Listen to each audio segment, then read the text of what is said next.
बिस्मिल्लाहिर्रहमानिर्रहीम। हेलो अस्सलाम वालेकुम स्टूडेंट्स, कैसे हो आप? मैं हूं आपका फिज़िक्स टीचर और आज हम करेंगे फर्स्ट ईयर का chapter 2 vector and equilibrium 2.1 basic components of vector. इस टॉपिक में हम वेक्टर को डिटेल में डिस्कस करेंगे। सबसे पहले हम डेफिनेशन को यहाँ पे डिस्कस करते हैं, जो कि ऑलरेडी हम स्कूल की फिज़िक्स में पढ़ के आ चुके हैं। There are some physical quantities which require both magnitude and direction for their complete description, such as velocity, acceleration and force. They are called vector. मतलब ऐसी फिजिकल क्वांटिटी जिसको डिस्क्राइब करने के लिए हमें मैग्नीट्यूड और डायरेक्शन की ज़रूरत होती है, ऐसी क्वांटिटीज़ को हम वेक्टर क्वांटिटी कहते हैं। और उसमें आपके पास velocity, acceleration and force example है। और भी बहुत सी क्वांटिटीज़ होती हैं, ये सिर्फ 2-3 एग्जाम्पल्स हमने शो की है। अब क्वेश्चन ये है कि वेक्टर को हम जाहिर कैसे करते हैं, हमें कैसे पता लगेगा कि ये क्वांटिटी एक वेक्टर क्वांटिटी है। तो जब आप बुक में बात करते हो तो बुक में जो भी आपके पास वेक्टर क्वांटिटी होगी उसको बोल्ड किया होगा। Vector are usually denoted by the bold face character such as A, D, R and V। जैसा कि इसको बोल्ड किया हुआ है, इस तरह से बुक में बोल्ड किया होगा। तो जब भी आपके पास फिजिक्स की बुक में इस तरह से बोल्ड कैरेक्टर शो होंगे तो इट्स मीन कि वो वेक्टर को रिप्रेजेंट कर रहे हैं। लेकिन जब हम उसको लिखने की तरफ आते हैं, हैंड राइटिंग की तरफ आते हैं, तो तब वेक्टर को जो रिप्रेजेंट किया जाता है, we put an arrow head over the letter D और उसके ऊपर हमने एरो हेड लगा दिया। अब इसको हम बोल्ड नहीं करेंगे, जब हम उसको लिखने की तरफ आएंगे, हैंड राइटिंग की टर्म में लिखेंगे।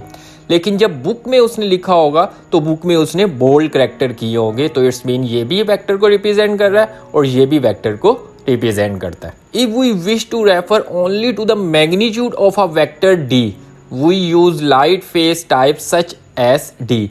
मतलब कि अगर मुझे एक वेक्टर का सिर्फ मैग्नीट्यूड रिप्रेजेंट करना है, मैं कहता हूँ डिस्प्लेसमेंट का मैग्नीट्यूड क्या होगा, तो उसके लिए सिंपल आप एक डी कैरेक्टर लिख दोगे, इसके ऊपर ना इसको बोल्ड करोगे ना इसके ऊपर कोई एरो हेड लगाओगे। तो इट्स मीन कि ये जो चीज़ अब आपको रिप्रेजेंट कर रही है, ये आपके मैग्नीट्यूड ऑफ वेक्टर को रिप्रेजेंट कर रही होती है। अब आता है दूसरा, rectangular coordinate system.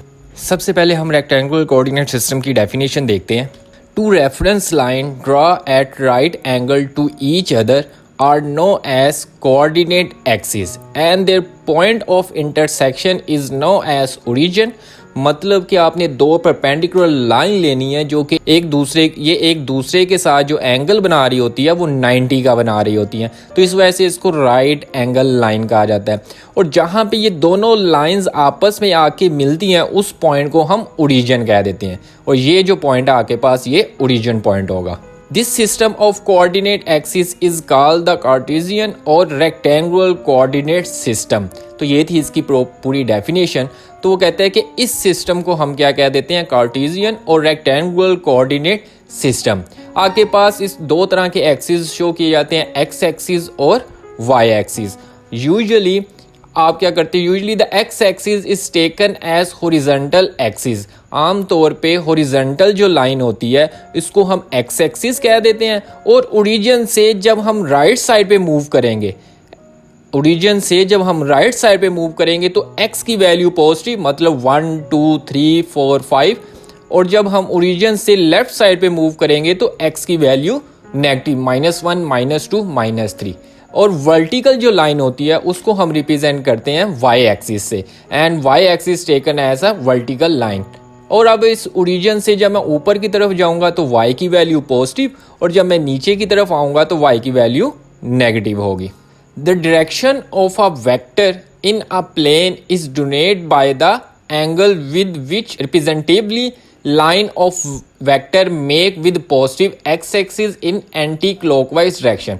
It's mean कि जब आपने वेक्टर ड्रा करना है एक प्लेन के ऊपर, आपके पास ये x और y एक्सिस उसने ड्रा किए हुए हैं और मैंने एक प्लेन पे एक वेक्टर ड्रा किया है, तो वो जो वेक्टर हमने ड्रा किया हुआ है वो x एक्सिस के साथ जो एंगल बना रहा होता है उसको थीटा कहते हैं, और ये एंटी क्लॉकवाइज डायरेक्शन में होता है। x एक्सिस से शुरू होकर y एक्सिस में x डैश एक्सिस से y डैश एक्सिस और फिर दोबारा x एक्सिस की तरफ आता है। तो आम तौर पे जो एंगल हम लेते हैं वो एंटी क्लॉकवाइज डायरेक्शन में लेते हैं। This notation mean that if we start at the origin we can reach P by moving A unit along positive x axis and B unit along positive y axis।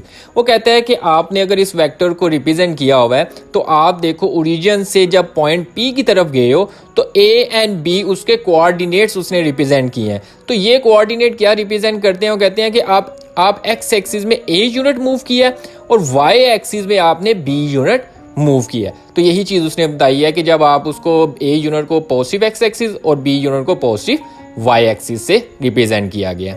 The direction of a vector is space require an other axis. ये एक plane पे हमने axis draw किए हुए हैं। अगर मैं एक और एक्सिस को रिप्रेजेंट करूं तो वो स्पेस में हम उसको रिप्रेजेंट करते हैं। एक पेज पे जब आपने उसको ड्रा किया तो ये किया, और जो थर्ड एक्सिस होगा वो इस तरह से या तो आउट ऑफ अ पेपर होगा या इनटू द पेपर होगा। The third axis is called ji axis, और जो आपके पास थर्ड एक्सिस होता है उसे जी एक्सिस कहते हैं।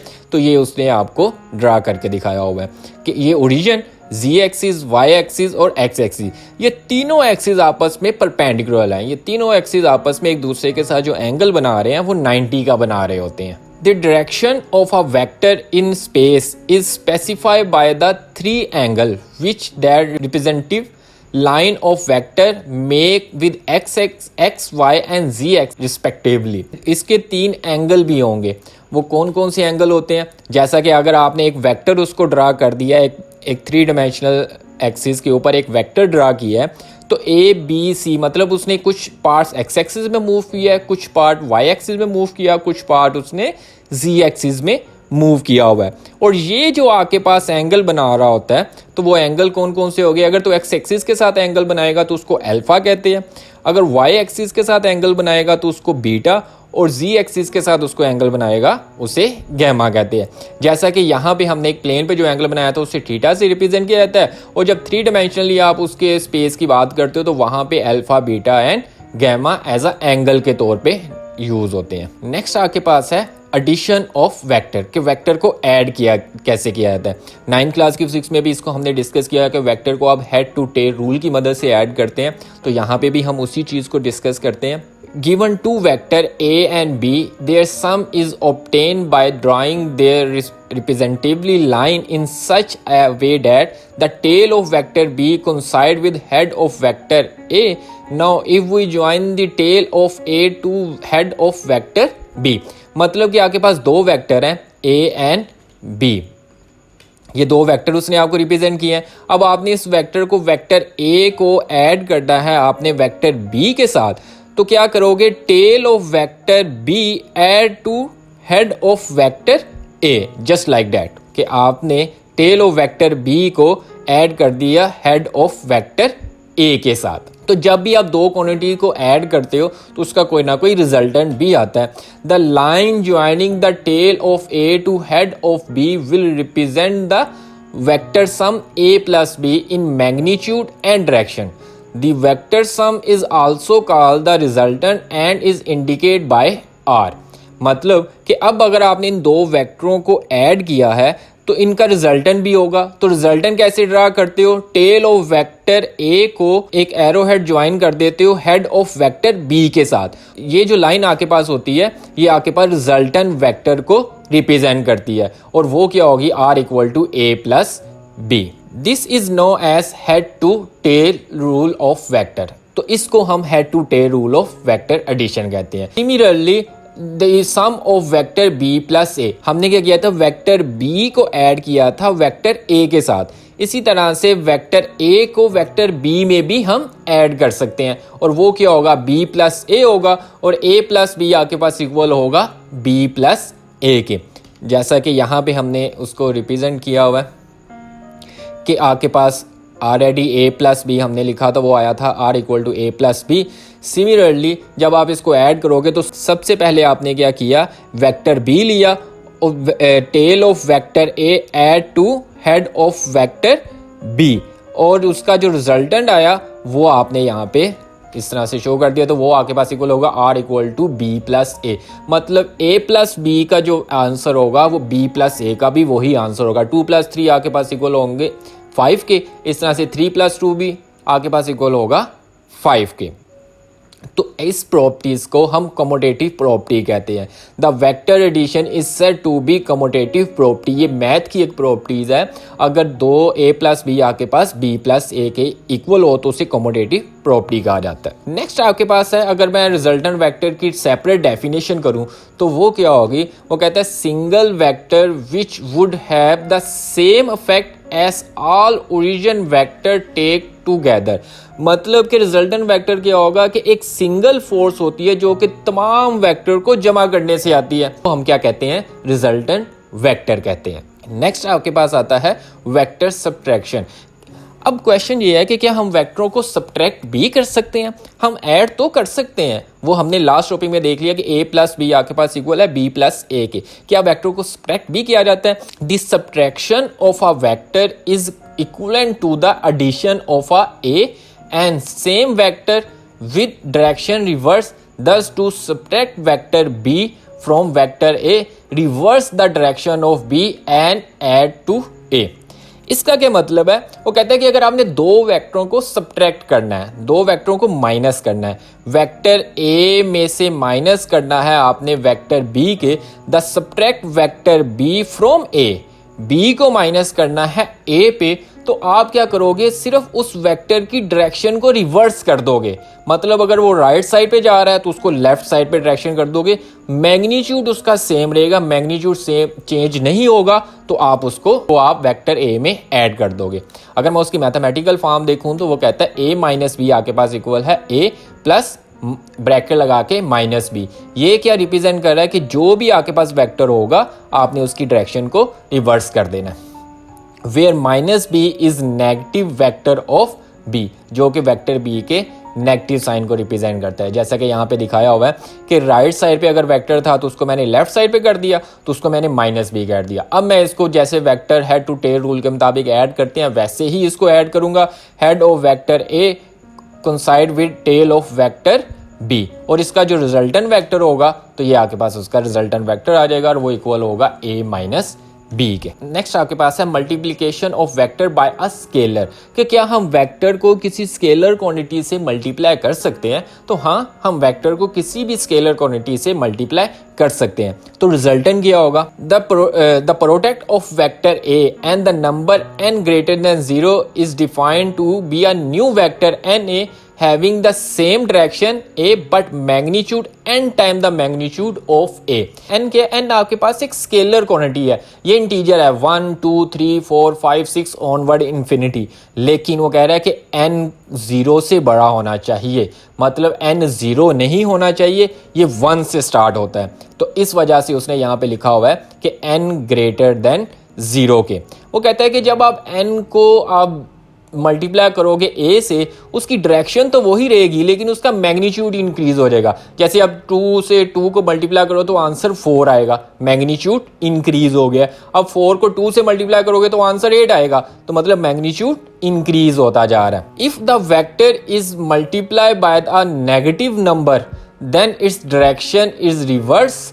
अब कहता है कि जब आप वेक्टर को उसके नेगेटिव वेक्टर के साथ जैसे -2 के साथ मल्टीप्लाई करोगे तो -2 के साथ मल्टीप्लाई करने से सिर्फ उसकी डायरेक्शन रिवर्स हो जाएगी, मैग्नीट्यूड उसका सेम रहेगा।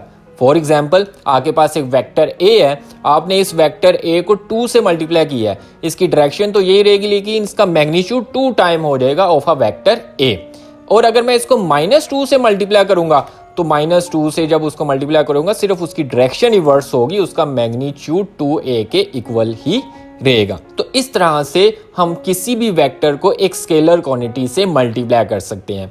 अब for example, when velocity v is multiplied by scalar mass m, the product is new vector quantity called momentum having the dimension and those of mass and velocity। अभी हमने यहाँ पे discuss किया था कि वेक्टर को आपने स्केलर क्वांटिटी से मल्टीप्लाई किया। इसका मतलब क्या था कि जैसा कि यहाँ पे आपको एक वेक्टर क्वांटिटी वेलोसिटी एक वेक्टर क्वांटिटी है वो रिप्रेजेंट की है, जब आप इसको एक स्केलर क्वांटिटी मैस m से मल्टीप्लाई करते हो तो आपके पास एक नई क्वांटिटी आती है m मल्टीप्लाई बाय v, और m मल्टीप्लाई बाय v को हम क्या कह देते हैं, मोमेंटम कह देते हैं। और वो जो मोमेंटम होगा उसका अपनी एक डिमेंशन हो जो कि मास और वेलोसिटी से निकल रही होंगी।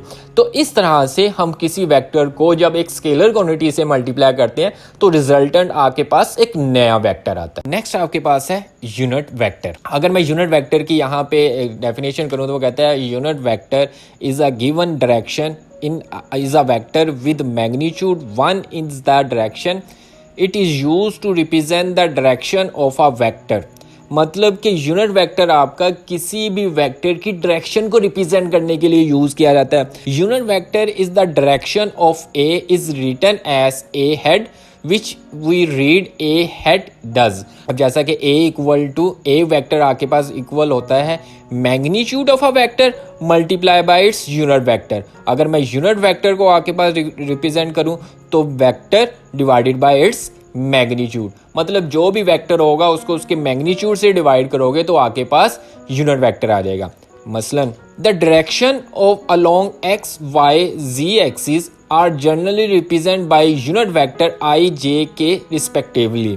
अब यहाँ पे मैंने तीनों एक्सिस रिप्रेजेंट किए है, एक्स वाई और जी एक्सिस। अगर मैं एक्स एक्सिस में वेक्टर को रिप्रेजेंट करूंगा तो उसको मैं आई से रिप्रेजेंट करूंगा, unit vector of I x axis. अगर मैं वाई एक्सिस को रिप्रेजेंट करूंगा यूनिट वेक्टर ऑफ जे, अगर मैं जी एक्सिस के रिप्रेजेंट करूंगा तो यूनिट वेक्टर ऑफ के। तो मतलब कि किसी भी वेक्टर की डायरेक्शन को रिप्रेजेंट करने के लिए आप यूनिट वेक्टर का भी सहारा ले सकते हैं। तो यूनिट वेक्टर आपको सिर्फ उस वेक्टर की डायरेक्शन के बारे में बता रहा होता है कि ये वेक्टर की डायरेक्शन एक्स एक्सिस की तरफ होगी, ये वेक्टर की डायरेक्शन वाई एक्सिस की तरफ होगी और ये वेक्टर की डायरेक्शन आपकी के एक्सिस की तरफ होगी। Two of more frequently use unit vector are the vector which represent the direction of vector R. मतलब कि दो और आपके पास यूनिट वेक्टर रिप्रेजेंट होते हैं बहुत ज़्यादा आई जे के अलावा। वो कहता है unit vector of R distance के यूनिट वेक्टर को रिप्रेजेंट करता है और वो वेक्टर आर होगा। जैसा कि अगर मैंने यहाँ पे एक वेक्टर आर रिप्रेजेंट किया तो और इसका यूनिट वेक्टर क्या होगा आर, मतलब इसकी डायरेक्शन आपकी इस तरफ जा रही है। और इसी तरह से unit vector and which represent the direction of normal draw on a specified surface. मतलब अगर किसी भी सरफेस पे मैं एक नॉर्मल ड्रा करता हूँ, एक परपेंडिकुलर ड्रा करता हूँ तो उसका ये यूनिट वेक्टर होगा एन हेड से उसको रिप्रेजेंट करूंगा। जैसा कि यहाँ पे एक सरफेस, उसके ऊपर मैंने एक यूनिट वेक्टर रिप्रेजेंट किया और इसको मैं एन हेड से रिप्रेजेंट कर रहा हूँ। नेक्स्ट आपके पास आता है नल वेक्टर। नल वेक्टर मतलब जीरो वेक्टर। वो कहता है null vector is a vector of zero magnitude and arbitrary direction. मतलब आपके पास नल वेक्टर वो वेक्टर होता है जिसका मैग्नीट्यूड तो जीरो होगा लेकिन उसकी डायरेक्शन क्या होगी, आर्बिट्रेरी होगी। मतलब एक पॉइंट है, जीरो मैग्नीट्यूड है, उस मैग्नीट्यूड से आप किसी भी डायरेक्शन पे मूव कर सकते हो, तो इस वजह से arbitrary direction. For example, the sum of vector and its negative vector is a null vector। मतलब कि अगर आप एक वेक्टर को उसके नेगेटिव वेक्टर के साथ मल्टीप्लाई करोगे तो आंसर क्या आएगा, जीरो आएगा। 2 - 2 आंसर जीरो, तो जीरो उसका मैग्नीट्यूड। तो आपने जब उन दोनों को ऐड किया तो इस वेक्टर को हम नल वेक्टर कहते हैं। इक्वल वेक्टर, इक्वल मतलब सेम, ऐसा वेक्टर, ऐसे दो वेक्टर कि जिनके मैग्नीट्यूड एंड डायरेक्शन सेम हो तो उसको मैं क्या कह दूंगा, इक्वल वेक्टर कह दूंगा। वो कहता है कि two vector A and B are said to be equal if they have same magnitude and direction regardless of the position of their initial point. मतलब कि दो वेक्टर जिनका मैग्नीट्यूड भी सेम है और डायरेक्शन भी सेम है और वो एक ही पॉइंट से स्टार्ट हो रहे हैं, ऐसे वेक्टर्स को हम इक्वल वेक्टर कह देते हैं। This mean that parallel vector of the same magnitude are equal to each other. मतलब दो अगर आपने पैरेलल वेक्टर ड्रॉ किए हुए हैं तो जो वैल्यू आपके एक वेक्टर की होगी वो ही वैल्यू आपके दूसरे वेक्टर की भी होगी, तो इस वजह से हम उसको इक्वल वेक्टर कह देते हैं। नेक्स्ट आपके पास है rectangular components of a vector. Resolve a vector in component also mutually perpendicular direction. Such component are called rectangular components of a vector। मतलब कि अगर आपके पास एक वेक्टर है आप उसको दो म्यूचुअली परपेंडिकुलर कंपोनेंट में आपने उसको क्या कर दिया, डिसॉल्व कर दिया, दो म्यूचुअली परपेंडिकुलर कंपोनेंट में तोड़ दिया। तो एक कंपोनेंट उसका एक्स एक्सिस होगा, दूसरा कंपोनेंट उसका वाई एक्सिस होगा, जैसा कि यहाँ पे रिप्रेजेंट किया हुआ है। आपके पास एक वेक्टर ए और उसका आपने एक हॉरिजॉन्टल कंपोनेंट ले लिया, ए एक्स मतलब एक्स एक्सिस में और आई मतलब एक्स एक्सिस की डायरेक्शन में आपने उसको रिप्रेजेंट किया। और इस तरह से ए वाई परपेंडिकुलर कंपोनेंट, जे मतलब उसकी डायरेक्शन को रिप्रेजेंट कर रहा है। और अगर मैं एक डॉटेड लाइन से इन दोनों पॉइंट्स को आपस में ज्वाइन कर दूं तो ये और ये दोनों एक सेम वेक्टर के तौर पे रिप्रेजेंट होंगे, क्योंकि जो वैल्यू आपके पास ये होगी इक्वल वेक्टर में हमने यही तो चीज़ रिप्रेजेंट की थी कि दो parallel vector same magnitude and same direction. और इसी तरह से मैं वर्टिकल कंपोनेंट के भी पैरेलल एक वेक्टर ले लूंगा, जो वैल्यू आपके पास इस वेक्टर की होगी वही वैल्यू आपके पास इस वेक्टर की भी होगी। जहां पे ये मिल रहे थे इसको एक m कह दिया और इसको n कह दिया। इसका मतलब ये है कि आपके पास जो वेक्टर a था उसके आपने हॉरिजॉन्टल प्लस वर्टिकल कंपोनेंट्स को ऐड कर दिया तो आपके पास ओरिजिनल वेक्टर आ जाएगा। मैं अभी यहाँ पे वेक्टर कह रहा हूँ, जब मैं वेक्टर की बात करूंगा तो वेक्टर में उसकी मैग्नीट्यूड भी होगी, ए एक्स उसके मैग्नीट्यूड को रिप्रेजेंट कर रहा है और आई उसकी डायरेक्शन को रिप्रेजेंट कर रहा है। अगर मैं इसका एक्स कंपोनेंट सिर्फ लूँ, x component of a vector, तो वो किसके इक्वल होगा, A x equal to A cos theta. और अगर मैं उसका y कंपोनेंट लूंगा तो वो क्या होगा, A y equal to A sine theta. और ये अब ए एक्स मतलब horizontal components of a vector और ये vertical component of a vector और ये अब magnitude of horizontal component, magnitude of vertical component. Next आपके पास है determination of vector from its rectangular components, कि अब मुझे कंपोनेंट्स दे दिए हुए हैं, मैंने उनको ज्वाइन करके एक वेक्टर बनाना है। पहले मुझे एक वेक्टर दिया हुआ था, पहले मेरे पास एक वेक्टर था, उससे मैंने दो कंपोनेंट्स फाइंड किए। अब मेरे पास क्या होगा कि एक दो कंपोनेंट्स होंगे, उससे मैं एक वेक्टर बनाऊंगा। We find the magnitude of vector by using Pythagoras theorem, कि हम उसके मैग्नीट्यूड फाइंड कर सकते हैं किस तरह से, पैथागोरस थ्योरम को यूज करते हुए। मैं पीछे वाली ही डायग्राम को दोबारा यहाँ पे ड्रा करूंगा, सेम टू सेम वही डायग्राम। अब यहाँ पे मैं पैथागोरस थ्योरम लगाऊंगा। तो पैथागोरस थ्योरम क्या था कि हाइपोटेन्यूज का स्क्वायर आपके पास इक्वल होता है बेस के स्क्वायर प्लस परपेंडिकुलर का square. In right angle triangle आपके पास ओ पी का स्क्वायर आपके पास इक्वल होगा ओ एम का स्क्वायर प्लस एम पी का स्क्वायर। और ओ पी आपके पास किसके इक्वल था, ए के इक्वल था। और ओ एम आपके पास किसके इक्वल था, ए एक्स के इक्वल था। क्योंकि यहाँ पे मैं मैग्नीट्यूड की बात कर रहा हूँ तो इस वजह से यहाँ पे यूनिट वेक्टर को रिप्रेजेंट नहीं कर रहा। जब मैग्नीट्यूड की बात करेंगे तब यूनिट वेक्टर नहीं आएगा, जब मैं एक वेक्टर की बात करूंगा तो तब आप यूनिट वेक्टर आई और जे यहाँ पे लिखोगे।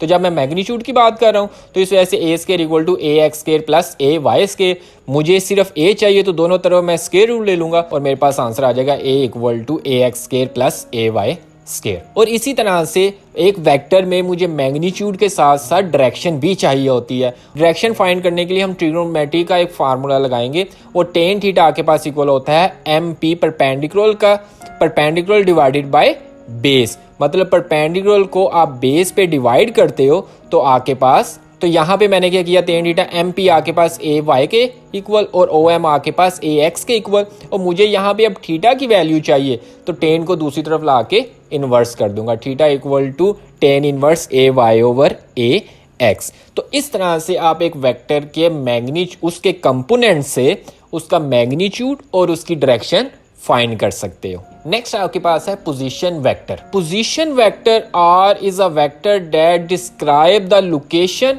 Of a point with respect to the origin. जैसा कि यहाँ पे उसने दिखाया हुआ है एक वेक्टर जो कि पॉइंट आउट कर रहा है आपने पी पॉइंट पे जाना है, तो ओरिजिन से पी पॉइंट के दरमियान उसकी डायरेक्शन होगी, तो इसको हम पोजीशन वेक्टर कह देंगे, जो कि पॉइंट आउट कर रहा है, पोजीशन को रिप्रेजेंट कर रहा है। और इसी तरह से अगर मैं आर के उसके कंपोनेंट्स लिखूं तो वो क्या होंगे, R equal to A I plus B J.